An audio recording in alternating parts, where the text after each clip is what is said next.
E nós vamos falar sobre um assunto de uma grande complexidade e que, de repente, ele tem duas proibições, não é isso? Você tem uma, por um lado, que é a situação ligada com a proibição legal, não é isso? Como eles chamam legal, e a outra é o preconceito, entendeu? Tudo isso não vamos falar do histórico, porque se a gente falar do histórico aqui, não termina hoje aqui. Então, tudo ocorreu, essa situação, em 1931. Em 1931, o avô do Bush, que era presidente dos Estados Unidos, baixou uma lei proibindo. E tudo que é bom para os Estados Unidos é bom para o Brasil, né? Na época. Então, na verdade, o que é que se fez? Por que isso? Porque essa coisa tem mais de 30 mil anos, sabe? Tem os estudos antropológicos, essa coisa toda. Mas um dado interessante é porque naquela época começou-se a fabricação de nylon, o grande nylon. E eles vinham com uma ideia de produzir roupa como todo mundo vestiu. Quem é que não teve aqui uma camisa de Volta ao Mundo, né? Volta ao Mundo, o famoso nylon. E os cordões, as cordas das coisas, o linho, tudo isso era feito com cannabis. E eles tinham uma coisa que hoje nós estamos pagando caro depois desse 1931, e todos os oceanos estão aí lotados de plástico. Então era a era do plástico que inundou o mundo e hoje nós estamos querendo se livrar disso. E aí, claro, proibir cannabis, que era o grande ponto. No Brasil, nessa época, era um Brasil de ainda reinado, tinha uma condição importante que a gente não tinha como se livrar desse preconceito. Mas mesmo assim surgiam os estudos, começou a ser produzido. Já desde 1845 foi publicado na Europa, foi publicado na Inglaterra, um dos primeiros trabalhos na utilização do cannabis na medicina, para dor. E foi um médico que esse médico fez com que, ou seja, tratou, fez um curso na Índia e trouxe de lá para a situação ligada com o tratamento do cannabis. Então, essa é a história mais ou menos matizada, assim, e chegou ao Brasil através do Brasil através dos africanos, que trouxeram aqui a semente, e quem se aproveitou muito foi o índio, né?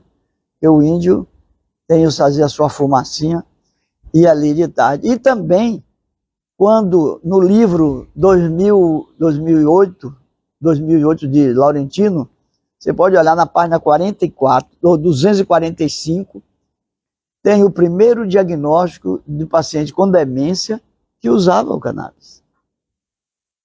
Porque a burguesia, ou seja, o império, se reunia às tardes, as senhoras, para tomar o chá da flor. Veja que coisa boa, para ficar tranquila e passar as dores da noite e dormir melhor. Então você vê que a coisa veio por aí. Mas nessa mesma época, em Paris, tinha o Clube do Canabismo, que lá era Baudelaire, toda essa galera toda produzindo a coisa e mostrando. Então, apesar de todos esses estudos e dessas evidências que tinham, a repressão estava segura. Então, o que é que nós vamos ver?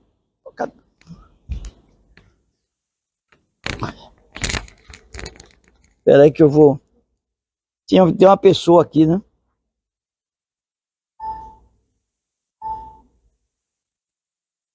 Então, o cenário que nos prende é esse aí que vocês estão vendo. Vamos falar um pouco do cenário, da história atual, do sistema endocannabinoide, a planta e seus componentes e as aplicações clínicas. Então, é um pouco, porque a medicina canábica hoje é uma especialidade. É uma especialidade já reconhecida dentro do Brasil. Então, vamos falar dentro do Brasil.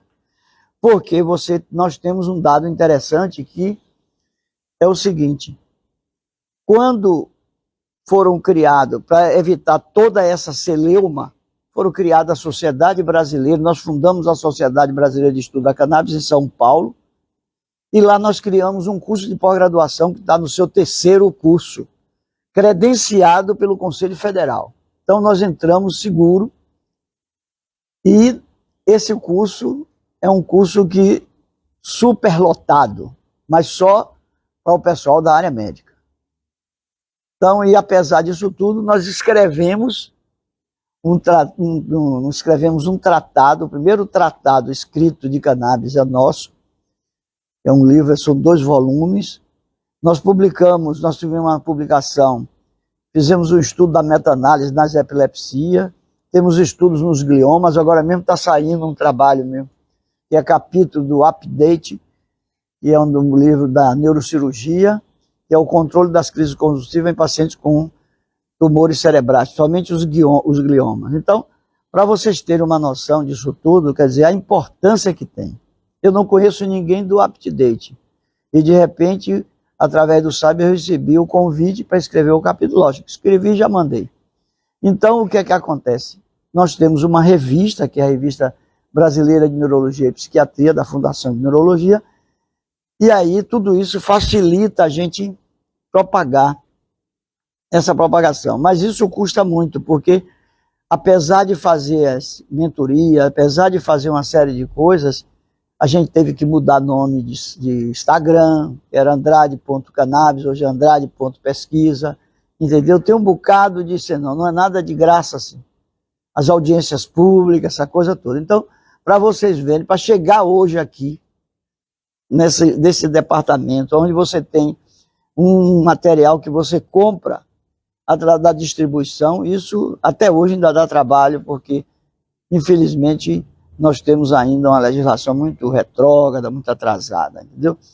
E não é necessário, digo, você tem, é como na rua, no shopping, onde tiver, eu paro e explico à turma, porque a gente precisa fazer isso.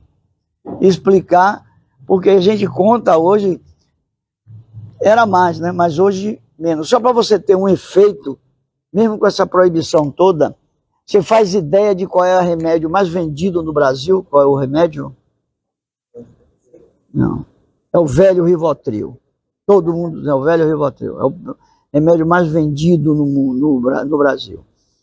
E graças a... E tem mais ou menos 500 médicos, aproximadamente, 500 médicos que prescrevem cannabis no Brasil. Só essa força e algumas associações que tem no Rio, em São Paulo, no Rio Grande do Sul, no Paraná, no Santa Catarina, aqui no Nordeste tem uma, mas ainda não são capitalizadas para produzir uma medicação segura e saber o que é separar o joio do trigo. Então tudo isso é uma condição que a gente fica ligado. Então, o que é que interessa para vocês? O que é que interessa? O pessoal só procura, a grande maioria, todo mundo que procura, é porque tem alguém doente, é porque o outro tem, que está no desespero, porque tem isso, tem aquilo outro. Quer dizer, cada um puxa a sarna para sua sardinha, mas na hora eu digo, ó, bicho, propague isso, não tem problema nenhum, pode me ligar e tal. Porque essa é uma maneira de como a gente se pontuar e propagar. Você tem que lembrar que o Rivotril hoje está em 3º lugar. Viu? Caiu. Os laboratórios, hoje, se você tem tratamento, você trata quase tudo. E as mulheres vão ter uma coisa boa, as endometriose, os cânceres de mama, tem um controle terrível. Entendeu? A parte coloprocto, que não tem protocolo, melhora. Entendeu? E fora, sem falar das evidências científicas, da epilepsia, que foi a primeira, do Parkinson, da esclerose múltipla, da fibromialgia, entendeu? A pessoa que mais, ela está me autorizando, mas eu não vou dizer o nome, mas a pessoa que mais queimou maconha na Bahia, chegou no consultório em cadeira de roda, com fibromialgia, uma famosa delegada, e hoje anda normal, com 80 e poucos anos. Eu digo, tá vendo aí você? Que mal você fez ao povo, o atraso, entendeu? Você tomou seu castigo, agora eu vou tirar você do castigo. Então, fazendo uso da medicação. Então, é isso que a gente tem que ficar lembrado. E por que a gente vê o seguinte, a medicina tradicional, que já é tradicional, nossa medicina da qual eu me formei, você tem que saber. E o indivíduo tem que ter uma noção de sistema nervoso seguro. O psiquiatra tem que se afeiçoar, o clínico, tudo isso, porque senão você não vai saber conduzir o paciente. Porque a primeira coisa é o diagnóstico. Você tem que dar o diagnóstico. Esse camarada tem epilepsia ou não? Porque a depender da crise desse paciente e ao mesmo tempo você vai observar um dado interessante. Você vai trabalhar com fitoterapia. Hoje chegou uma e disse, não, eu quero um remédio da planta. Eu digo, você é da planta. Você quer um remédio da planta? Tem vários. Aspirina do sabugueiro.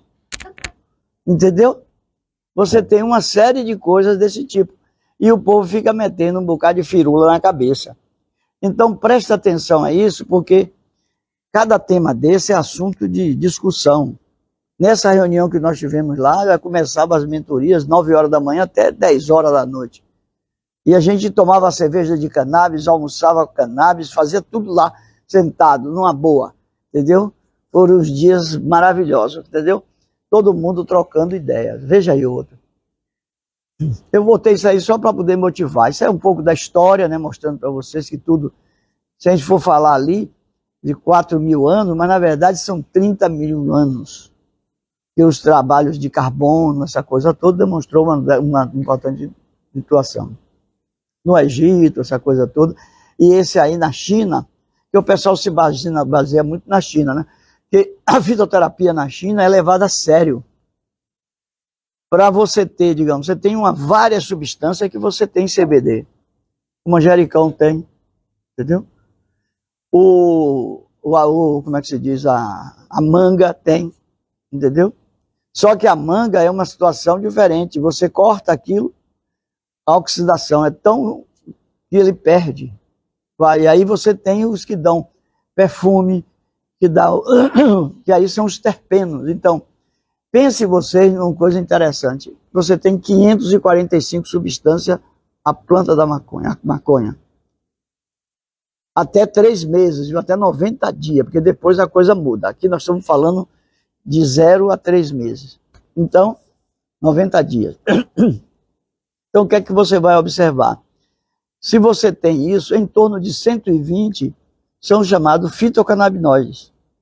Aí tem, desde o corticoide, flavonoide, entendeu? Terpenos, são situações, são substâncias, uma dá o perfume, a outra dá vasodilatação, a outra melhora na dor, a outra modula o processo inflamatório. Que isso é uma coisa interessante. E o indivíduo tem que ser inteligente. Você só morre, ou você só envelhece e morre por causa do processo inflamatório. E você tem a maior substância anti-inflamatória já descrita até hoje, é o CBG, que é uma substância do cannabis, é um fitocannabinoide. Então nós temos que ter fábricas, vontade de governo, como eu disse, agora eu fui fui almoçar na semana passada com o jornalista lá da BI, e eu disse a ele, ou a gente toma essa coisa séria, e que tem que ser, porque não pode você ficar nesse absurdo que tem. No Paraná tem a fábrica, que é uma fábrica que só produz isolado, e cobra uma fortuna o preço da medicação. E só serve para ansiedade. Por que não comprar máquinas de verdade para isolar? Todo mundo gosta de perfume aqui, mas se chegar numa fábrica de verdade isolando o THC, é um perfume maravilhoso, entendeu? Você fica inebriado com aquela beleza. Então, isso é um dado que a gente tem que estar na cabeça. E os países estão enlouquecidos atrás do Brasil, querendo que mude a lei. Se mudar a lei, você vê, vai cair o preço. Qual é a ação do governo? Já falei com vários desses políticos que eu conheço. Então não adianta, eu digo, você vai comprar uma máquina de 8 milhões, vai comprar para se isolar uma coisa? Não vai. Então você tem que ter essas fábricas. E aí o que é que tem de objetivo para a gente no dia a dia? Você tem dor de cabeça, o outro tem epilepsia, o outro tem uma sequela de AVC com hipertonia, com dor, tem fibromialgia, quer dizer, tudo isso.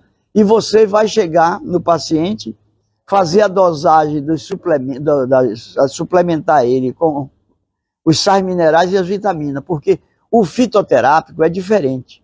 O fitoterápico você tem que estar com a homeostasia do corpo, ou seja, como você vai funcionar, tá tudo legal. Como é que está sua vitamina, como é que está seu magnésio, seu zinco, seu cromo, uma série de dados. Então, o indivíduo que tem diabetes, todo mundo já devia estar tomando cannabis há muito tempo. E tomando o quê? Se você toma o cannabis puro, ele vai melhorar.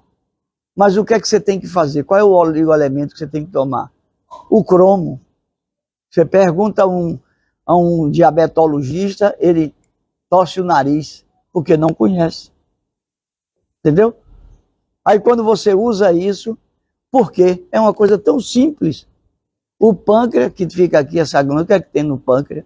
Você tem as células, as ilhotas de Lange. O que é que produz ali? A insulina. E o que é que faz o cromo? Ele aumenta a produção da insulina. E o que é que faz a insulina? Quebrar a molécula de glicose. Entendeu? Uma coisa tão simples de você entender. E isso você vai tendo uma coisa, quer dizer, você está vendo aonde é que chega. Eu sou neurologista de formação, mas você tem que entender, a medicina é uma só. E comecei fazendo neurocirurgia. Depois disse, olha, depois de 1 ano, 2 anos, cara, isso mais não. Esse negócio aqui não vai para lugar nenhum. Eu vou fazer a clínica. E com uma das maiores autoridades do Brasil, que era o professor Paulo Niemeyer, disse, Andrade, fique aqui, rapaz, largue negócio de universidade para lá. Fique comigo aqui, porque aqui a gente vai... Não. Se você gostasse de ganhar dinheiro, para que ganhar aquele dinheiro todo? Depois você não vai fazer nada. Eu com cannabis eu viajo muito mais do que tudo. Quer dizer, apesar de já ter viajado pra caramba, mas eu digo a você o seguinte, que escrevi muito trabalho, tudo isso. Mas a cannabis é uma coisa que a gente se encontra, isso. E é uma coisa que a gente faz isso todo dia, a gente prescreve. Eu não, no mínimo que eu prescrevo por dia é 5, 6, vocês viram? Ou mais, entendeu? De gente que vem procurar. Não fique pensando que isso hoje, porque as pessoas ficam boas, curadas e não querem dar o depoimento.